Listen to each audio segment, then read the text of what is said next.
आंतरिक दहन इंजन। उद्देश्य, इस भाग में हम जानेंगे कि एक 4 स्ट्रोक आंतरिक दहन इंजन कैसे काम करता है। अधिकांश ऑटोमोबाइल 4 स्ट्रोक आंतरिक दहन इंजनों पर कार्य करते हैं। यहाँ इंजन का दहन इंजन के भीतर होता है, इसलिए इसे आंतरिक दहन इंजन का नाम दिया गया। इसे 1876 में निकोलस ऑटो ने डिजाइन किया था और इसलिए इसे ऑटो इंजन भी कहा जाता है।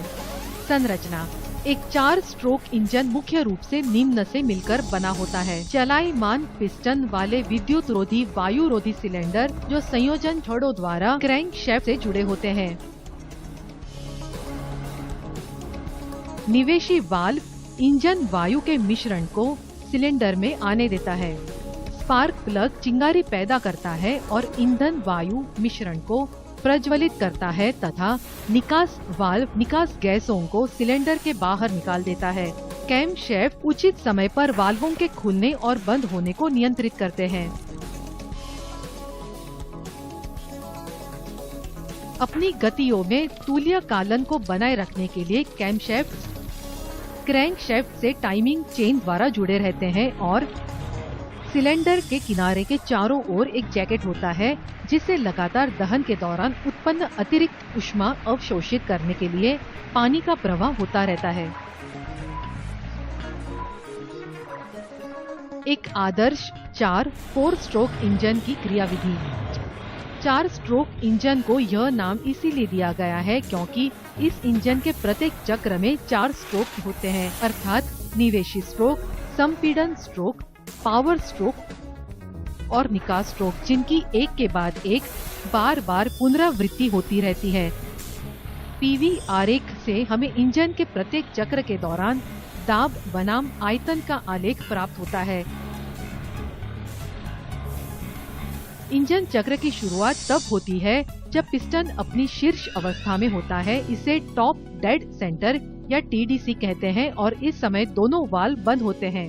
निवेशी स्ट्रोक, इस स्ट्रोक में निवेशी वाल्व खुलता है और ईंधन वायु मिश्रण, जिसे आवेश कहते हैं, वायुमंडलीय दाब पर सिलेंडर के अंदर प्रवेश करता है। पिस्टन टीडीसी से सिलेंडर की बॉटम डेड सेंटर या बीडीसी की ओर नीचे आता है और आवेश का आयतन बढ़ता है। निवेशी वाल्व के खुलने के समय कक्ष के भीतर आवेश का दाब और तापमान नियत रहता है। जब पिस्टन बीडीसी पर पहुंचता है, निवेशी वाल्व बंद हो जाता है।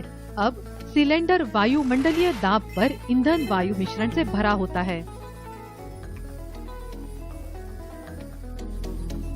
संपीड़न स्ट्रोक, दोनों वाल्व बंद रहते हैं, पिस्टन ऊपर की ओर जाता है।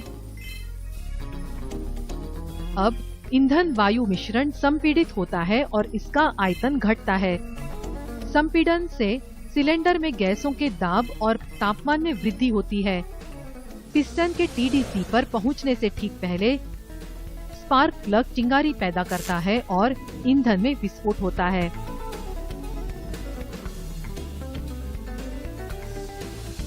बंद सिलेंडर में तेजी से होने वाले दहन के कारण तापमान में अचानक वृद्धि होती है। दहन कक्ष में दाब बहुत अधिक बढ़ जाता है, लेकिन आयतन में लगभग कोई परिवर्तन नहीं होता है। पावर स्ट्रोक, इस स्ट्रोक के दौरान चूंकि दोनों वाल्व बंद होते हैं, इसलिए बढ़ा हुआ दाब पिस्टन की फलक पर कार्य करता है।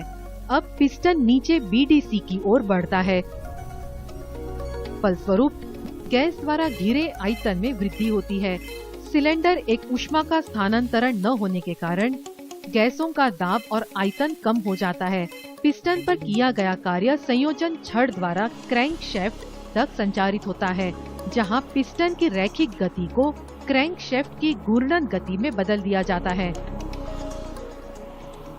यही एक ऐसा स्ट्रोक है जिसमें ईंधन से यांत्रिक ऊर्जा प्राप्त करने के लिए शक्ति पैदा की जाती है, अतः इसे पावर शक्ति स्ट्रोक कहते हैं। जैसे ही पिस्टन बीडीसी पर पहुंचता है, पावर स्ट्रोक समाप्त हो जाता है। निकास स्ट्रोक, इस स्ट्रोक में निकास वाल्व खुलता है, फलस्वरूप दाब अचानक वायुमंडलीय दाब तक गिर जाता है, लेकिन आयतन में कोई परिवर्तन नहीं होता है। अब पिस्टन निकास गैसों पर सिलेंडर से बाहर की ओर बल लगाते हुए टीडीसी की ओर बढ़ता है। नियत वायुमंडलीय दाब पर गैसों द्वारा घिरा आयतन घटता है। जब यह टीडीसी पर पहुंचता है, निकास वाल्व बंद हो जाता है और एक इंजन चक्र पूरा हो जाता है। इंजन चक्र के इन 4 चरणों की पुनरावृत्ति होती रहती है और इंजन लगातार काम करता रहता है, जिसके कारण वाहन अपनी गति बनाए रख पाता है। संक्षेप में, आंतरिक दहन इंजन का आविष्कार निकोलस ऑटो ने किया था।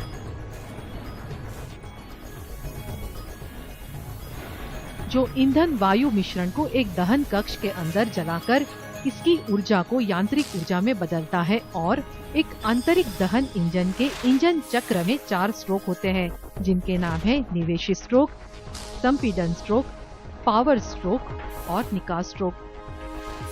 इसे 4 स्ट्रोक इंजन कहा जाता है।